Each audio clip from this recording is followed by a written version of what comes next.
السلام علیکم ورحمۃ اللہ وبرکاتہ۔ غوث پاک اور سردار ڈاکو کا واقعہ بیان کیا جاتا ہے کہ پیران پیر حضرت سیدنا شیخ عبدالقادر جیلانی رحمۃ اللہ علیہ جب حصول علم کے لیے اپنے گاؤں جیلان سے بغداد کے لیے روانہ ہوئے تو آپ کی والدہ ماجدہ نے آپ کو زیادہ راہ کے طور پر 40 دینار آپ کی گدڑی میں سی دیے۔ چلتے وقت اپنے لہتے جگر کو نصیحت کی کہ بیٹا ہاں کیسی ہی مصیبت اور برے حالات تمہیں پیش آئیں، سچ کا دامن ہاتھ سے نہ چھوڑنا اور جھوٹ کے نزدیک بھی نہ جانا، کیونکہ راست گوئی 1000 عبادتوں کی ایک عبادت ہے۔ سعادت مند فرزند نے عرض کی کہ اے والدہ، میں صدقے دل سے یہ عہد کرتا ہوں کہ آپ کی نصیحت پر ہمیشہ عمل کروں گا۔ گھر سے رخصت ہو کر آپ رحمۃ اللہ علیہ بغداد والے ایک قافلے میں شامل ہو گئے، کیونکہ اس دور میں طویل بیابانی راستوں میں تنہا سفر کرنا ممکن نہ تھا۔ اثناء سفر میں ہمدان سے کچھ آگے قزاقوں کے ایک جتھے نے قافلے پر چھاپا مارا۔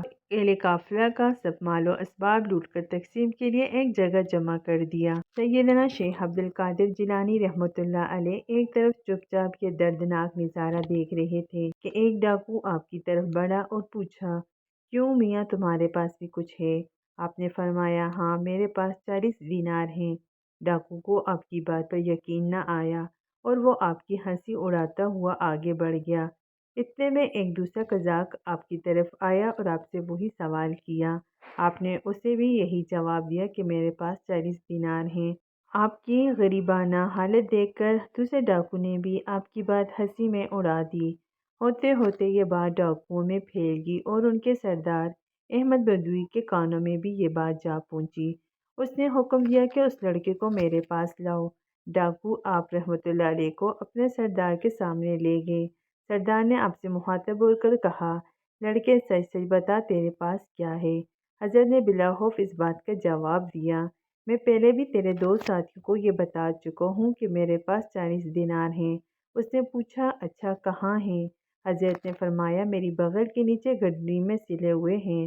سردار نے ایک ڈاکو کو حکم دیا کہ اس لڑکے کی تلاشی لو۔ چنانچہ اس نے آپ کی گڈری ادھیڑ کر دیکھی تو اس میں واقعی 40 دینار نکل آئے۔ احمد بدوی اور اس کے قزاق یہ دیکھ کر بہت حیران ہوئے۔ احمد بدوی نے حیرانگی کے عالم میں حضرت سے پوچھا، لڑکے تمہیں معلوم ہے کہ ہم قزاق ہیں اور مسافروں کا سامان لوٹ لیتے ہیں، پھر بھی تم نے ان دیناروں کا بید ہم پر ظاہر کر دیا، حالانکہ یہ رقم اس قدر محفوظ تھی کہ کسی کو اس کا وہم و گمان بھی گزر نہیں سکتا تھا۔ آخر کس چیز نے تمہیں سچ بولنے پر مجبور کیا؟ حضرت نے فرمایا، میری والدہ نے گھر سے چلتے وقت مجھے نصیحت کی تھی کہ ہمیشہ سچ بولنا، بھلا ان 40 دیناروں کی وجہ سے میں اپنی والدہ کی نصیحت کو کیوں فراموش کر دیتا اور اللہ تعالیٰ کو ناراض کر لیتا۔ حضرت کے الفاظ سن کر بدوی بے حد متاثر ہوا اور اسی وقت اس پر رقت طاری ہوگی۔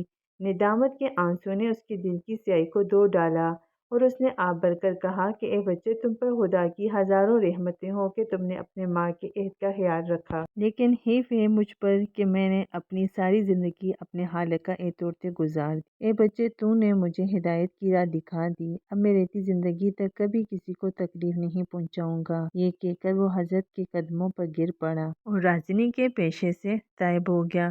اس کے ساتھیوں نے جب یہ منظر دیکھا تو سب یک زبان ہو کر پکار اٹھے کہ اے سردار، ہم بھی اس برے پیشے سے توبہ کرتے ہیں۔ تو رازنی میں بھی ہمارا قائد تھا اور توبہ میں بھی ہمارا پیشرو ہے۔ چنانچہ انہوں نے لوٹا ہوا تمام مال قافلے والوں کو واپس دے دیا۔ سبق: اس واقعے سے ہمیں یہ سبق ملتا ہے کہ سچ ہے کہ ماں کی گود بچے کے لیے پہلا مدرسہ ہوتی ہے، یعنی پہلی تربیت گاہ ہوتی ہے۔ چنانچہ اگر ماں بچپن میں ہی بچے کی اخلاقی تربیت کرے تو کوئی بہت نہیں کہ وہ آگے چل کر شیخ عبدالقادر جیلانی بنے۔ لہٰذا اس واقعے سے ہم سب کو، خصوصاً ہماری ماؤں بہنوں کو خاص طور پر سبق حاصل کرنا چاہیے۔ اللہ تعالیٰ ہمیں بھی عمل کرنے کی توفیق عطا فرمائے، آمین۔